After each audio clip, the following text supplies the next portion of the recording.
I used to struggle with working out. I used to struggle with stopping my addictions, and it was all because I wasn't focusing on the basics.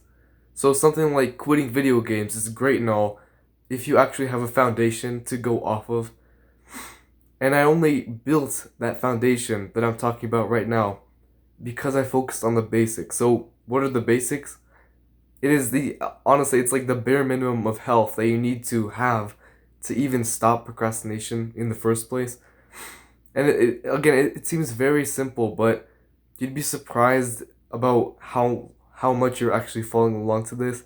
I thought my sleep was great until I actually improved it and I saw how big of a difference I could have made. And actually, the first one there is sleep. Sleep is so important, man. I honestly can't stress this enough. If you don't sleep enough, and you probably don't think you don't sleep enough, you probably think that you sleep fine. I promise you, if you don't sleep enough, it's like your brain is not there almost. It's like your brain is working on 70%. It's like no, it's like if you put your mind to something, your brain's just tired, it's distracted, it's not there. And the only way I improved my sleep was a few ways, by the way. So I improved the room that I was in. So I closed my blinds. Obviously, I put some tape on the fire alarm in my room, so it's like the big green light on there doesn't shine in my eyes every night. I also improved how long I sleep. So for reference, right now I go to bed and I'm in bed for 10 hours a night. I go to bed at 9 p.m. and I wake up at 7 a.m. 10 hours seems a lot, and honestly, it is. But if you're a teenager like me, that's probably the perfect amount of time that you need. If you're an adult or you're a bit older, then you probably don't need 10 hours of sleep, maybe like 9 or at least 9 or like 8 hours of sleep.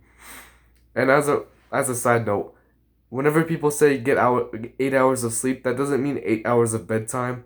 So it sounds obvious, but the amount of rest that you get doesn't equal to the amount of time you spend in bed because it's a thing called sleep efficiency. So, as like a very bare minimum rubric, let's say you have a 90% sleep efficiency and you're in bed for 10 hours. So that means you got 9 hours of sleep.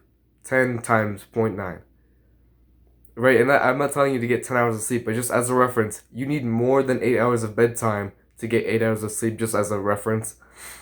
The second thing I improved really was I started to work out. It sounds like funny. I procrastinated working out and then I started working out to stop procrastinating. But honestly, even just the bare minimum of exercise just pumps me up for the day ahead. Like honestly, I ran today. I didn't work out. My hands a little messed up, but I ran. I ran 3 laps around my block and I walked 3 laps around my block and I feel great. I feel motivated. I feel energized. And I can tell the difference between the days where I work out and I don't. And on the days that I work out, I'm so much more likely to be motivated and ready to just do the work that I know I need to do.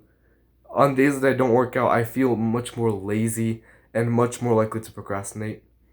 And the third thing, again, these are all basics, but they're very important, especially if you think you have them down, you probably don't. Like you can probably improve at least in one area. The third one is diet. So the biggest thing I can tell you in diet is to just stop eating processed food. So no pizza, obviously. Even stuff like microwavable meals, you shouldn't eat that stuff. Like ideally, right? Like I'm saying this as a teenager whose mom cooks for him. You just eat something like meat. You eat something like rice. You eat something like salad. Like something that's just an ingredient in and of itself. So you're not eating steak fajitas that you bought in the store that's a microwavable and has like 50 ingredients. You're just eating like a meatball, like that has like one or two ingredients in it. Like it's just meat and like I don't know some garlic or something. Eating like the bare honestly the basic rule that I can give you here is just the less ingredients it has, the better. So I would rather eat like a meatball with two ingredients than a steak fajita in the microwave that has 50 ingredients in it. That's just like a basic rule. The less ingredients, the better.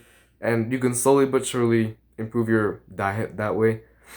And as an extra tip, don't cut everything out at once. Don't go cold turkey. I personally cut out like fast food at first, so I stopped eating fast food. Then I stopped drinking soda. I only drink water.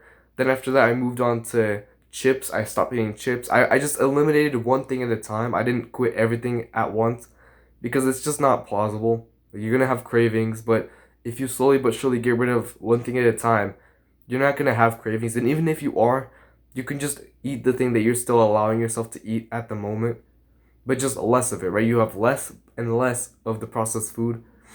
And I'll tell you, at the end of the road, the end of the tunnel, you don't even have an urge or a temptation to eat processed food.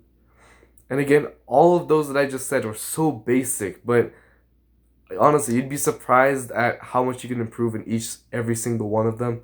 Honestly, even I can still improve. Like, I'm not at the very top of the pyramid telling you from above. I'm telling you that I can improve my sleep. I could probably get some blackout curtains, for example, to make my room as dark as possible. I could probably work out more consistently or, increase my weight more often. For